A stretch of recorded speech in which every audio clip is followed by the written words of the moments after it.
भारत अपना काम चुपचाप कर रहा है। प्रधानमंत्री नरेंद्र मोदी ट्रंप की तरह बड़बोले नहीं हैं, बड़े बड़े दावे नहीं करते, बड़ी बड़ी बातें नहीं करते हैं।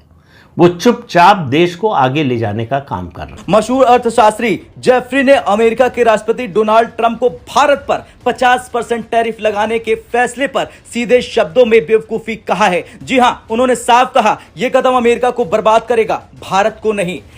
इंडिया के पास पोटेंशियल बहुत ज़्यादा है, वो कर भी सकता है, इस चीज़ को एक्वायर भी कर सकता है और बढ़ा भी सकता है। लेकिन इंडिया को अभी फिलहाल जो टफ टाइम दे रहे हैं वो डोनाल्ड ट्रंप साहब दे रहे हैं अपने टैरिफ्स के थ्रू।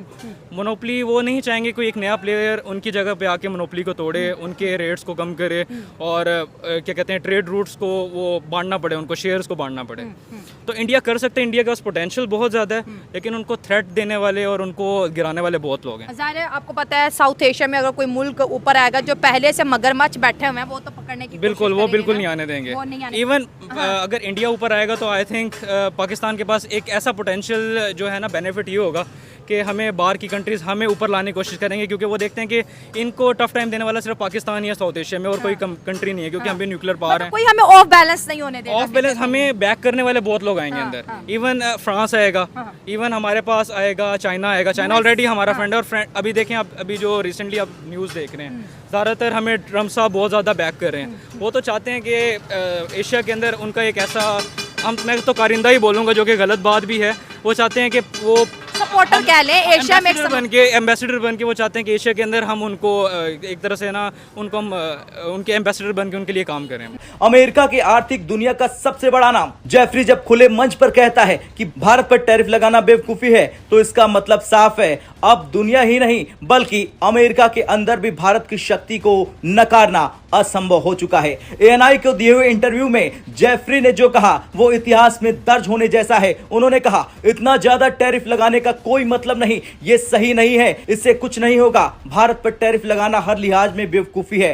ट्रंप अब भी भ्रम में जी रहे हैं, उन्हें लगता है कि अमेरिका आज भी पूरी दुनिया पर मनमानी चला सकता है, लेकिन हकीकत यह है कि वो दौर खत्म हो चुका है। इंडियन गवर्नमेंट आखिर जो है ग्लोबल शिपिंग में कंट्रीब्यूट क्यों कर रही है? आखिर ऐसी क्या वजह थी कि फंड्स को 30,000 से 70,000 करोड़ कर दिया, वो भी उस वक्त जब टैरिफ का गेम चला? और टैरिफ से इंडिया को खासा कोई फर्क पड़ा नहीं है, क्योंकि इंडिया की एक्सपोर्ट 7.3% इंक्रीज हो गई है। ये मैं जुलाई के आंकड़े आपको बता रही। भारत ने अचानक ऐसा धमाका किया है कि अमेरिका भी घबराया हुआ है। पीएम मोदी ने ऐसी कौन सी खुशखबरी दी है कि हर भारतवासी का सीना गर्व से चौड़ा हो जाएगा? ऐसी क्या खबर आई कि जिससे डॉलर की दादागिरी खाक में मिल जाएगी और ट्रंप का सपना चकनाचूर हो जाएगा? दुनिया के सबसे ताकतवर देश का राष्ट्रपति अगर भारत के खिलाफ बोल रहा है तो इसका मतलब उसको यह एहसास है कि भारत एक बढ़ती हुई शक्ति है।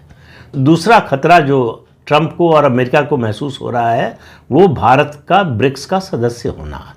ब्रिक्स जो है वो डी-डॉलराइजेशन की ओर अभी तो कुछ नहीं कर रहा है, लेकिन उसकी संभावना बनी हुई है। इससे अमेरिका और ज़्यादा डरा हुआ है कि उसकी हेजेमनी खत्म हो जाएगी जिस दिन डी-डॉलराइजेशन होगा। अभी 24 ऐसे देश हैं जिनके साथ भारत लोकल करेंसी में ट्रेड कर रहा है। ये सब अमेरिका को परेशान करने वाली बातें। तो मेरे ख्याल में मैं हमेशा प्रेडिक्ट करता था कि डोनाल्ड ट्रंप साहब का प्लान बी योल्टा 2 होगा। योल्टा 2 क्या है कि तीनों सुपर पावर्स जो बड़ी सुपर पावर्स हैं वो मिलके अपनी अपनी हदूद का तयन करेंगे, अपने अपने टेरिटरी। यानी भारत को नुकसान पहुंचाने चला अमेरिका, लेकिन असल में अपनी ही कमर तोड़ बैठा। जेफरी ने यहां तक कह दिया कि भारत को अमेरिका के प्रति सतर्क रहना चाहिए, अमेरिका पर निर्भर रहना भारत के दीर्घकालिक हितों के खिलाफ है। और सबसे बड़ी बात उन्होंने साफ बोला कि भारत खुद एक महाशक्ति है, उसे अमेरिका की बैसाखियों की जरूरत नहीं है। अच्छा देखिए, उन्होंने बोला कि अभी ट्रम्प टैरिफ की वजह से ट्रेड जो है वो डिस्टर्ब हो रही है इंडिया की, लेकिन अभी का जो फिगर आया है कि जुलाई में इंडिया की जो ट्रेड डेफिसिट है उसके अंदर जो है ना 8% का इंक्रीज़ देखा गया है और ट्रेड जो है जून की निस्बत जुलाई में ज़्यादा हो रही है। तो वो कह रही है कि टैरिफ हमें हिट तो कर रहे हैं, लेकिन जो हमारे अदर्स ऑप्शन है वो हमें ग्रो करे। मतलब इंडिया की ट्रेड बढ़ी है, कम नहीं हुई। इसको आप कैसे देखते हैं? इसका वजह ये थी कि इंडिया ने जब देखा कि आपको टैरिफ्स बढ़ रहे हैं यूएस की तरफ से, बेसिकली टैरिफ तो लगाया यूएस ने है ना, तो उन्होंने क्या, उन्होंने डिफरेंट ऑप्शंस को एक्सप्लोर किया। लाइक रशिया की तरफ गए हैं, वो गए हैं, अफ्रीका की तरफ गए हैं, वो मंगोलिया की तरफ गए हैं, उन्होंने वियतनाम को, थाईलैंड को, उनकी जो एलाई कंट्रीज हैं, तो उन्होंने डोमिनिका फासो जो उनका ऑलरेडी एक आइलैंड है, उसकी वजह से उन्होंने बहुत ज़्यादा अपने न्यू क्लाइंट्स ढूंढे हैं, उन्होंने वहाँ पे अपनी चीज़ें सेल करना शुरू की हैं। और इंडिया का आपको पता है, इंडिया ने एक इनिशिएटिव लिया कि उन्होंने हर चीज़ खुद ही उन्होंने यहाँ पे प्रोड्यूस करनी है। वो अपने हर सेक्टर में प्रोडक्शन को वो उठा के आ रहे हैं, अपने हर चीज़ वो मेड इन इंडिया को बहुत ज़्यादा सपोर्ट करते हैं। और इवन आप देखेंगे जिस तरह इनका एक शार्क टैंक शो भी है, उसमें भी आप देखेंगे 99% ऑफ द प्रोडक्ट्स जो हैं वो अपने जितने भी अपने प्रोडक्ट्स बना रहे हैं पाकिस्तान इंडिया के अंदर ही बना रहे हैं, अपनी with in the country he develop कर रहे हैं या मैन्युफैक्चर कर रहे हैं। वो कोशिश करें कि हमें चाइना के ऊपर भी हमें रिलाई ना करना पड़े, हमें किसी और इंपोर्ट के ऊपर बिल्कुल भी हमें रिलाई ना करना पड़े। ऑपरेशन सिंदूर ने सबसे ज़्यादा परेशान किया है अमेरिका और उसके साथियों को कि आखिर भारत इतना इंडिपेंडेंट मिलिट्री हार्डवेयर में हो कैसे गया, उसके पास इतने प्रभावी हथियार आ कैसे गए, उसने अपने से बना कैसे लिया, हमने उसको टेक्नोलॉजी नहीं दी। एक बार फिर भारत ने दुनिया में डंका बजा दिया है। उस अमेरिका के लिए बड़ा झटका भी है जो अपने हिसाब से डॉलर के दम पर दुनिया भर के बाजार को नचाने का काम करता है। लेकिन अब भारत ने इस खेल को खल्लास करने का सायरन बजा दिया है। अब भारत चाहता है कि ब्रिक्स समूह में भी यूपीआई को पेमेंट सिस्टम के तौर पर अपनाया जाए।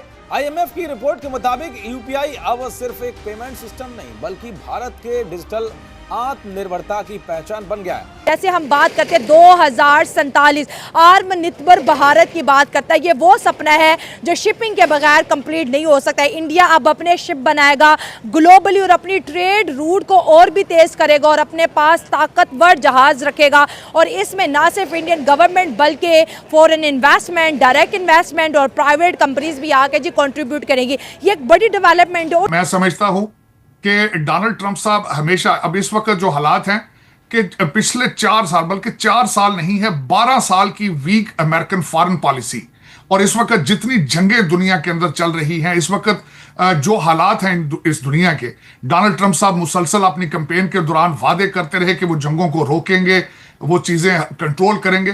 तो जब उसमें उनको नाकामी आती है तो फ्रस्ट्रेशन का इजहार होता है। सूरज की रोशनी को हथेली से छिपाया नहीं जा सकता। आज यही हाल है भारत की ताकत का। चाहे अमेरिका हो या दुनिया का कोई दूसरा मुल्क, भारत की शक्ति और उसकी स्वतंत्र नीति को कोई रोक नहीं सकता। और यही सच्चाई अब अमेरिका के भीतर से भी आवाज बनकर गूंज रही है। दरअसल अमेरिका की राजनीति और आर्थिक रणनीति दोनों को हिलाकर रख दिया है भारत ने। बट इनको टफ टाइम देने वाले हैं, यूके टफ टाइम देने वाला है, इनको यूएस टफ टाइम देने वाला है, इनको चाइना टफ टाइम देने वाला है। चाइना के साथ तो ये 3 इंडो चाइना वॉर्स लड़ चुके हैं ना। तो इंडिया कभी भी नहीं, चाइना कभी भी नहीं चाहेगा कि इंडिया स्ट्रांग हो, इकोनॉमिकली इतना स्ट्रांग हो जाए कि हमें टारगेट करने लगे, हमें टफ टाइम देने लगे। रूस और श्रीलंका के बाद कई अफ्रीकी देश बहुत जल्द भारत के साथ रुपए में कारोबार करने के लिए तैयार हैं। भारत में कई वेस्ट्रो खाते खोले जा रहे हैं जो दूसरे देशों के साथ रुपए में बिजनेस करने के लिए जरूरी है। ये नहीं बल्कि जर्मनी, इजराइल समेत 64 देश भारत के साथ रुपए में ट्रेड सेटलमेंट के लिए बातचीत कर रहे हैं। ऐसे में अगर 30 देशों के साथ भारत का रुपए में कारोबार शुरू हो गया तो फिर रुपया अंतर्राष्ट्रीय करेंसी बन जाएगा, जो डॉलर के लिए एक बड़ा झटका साबित होगा।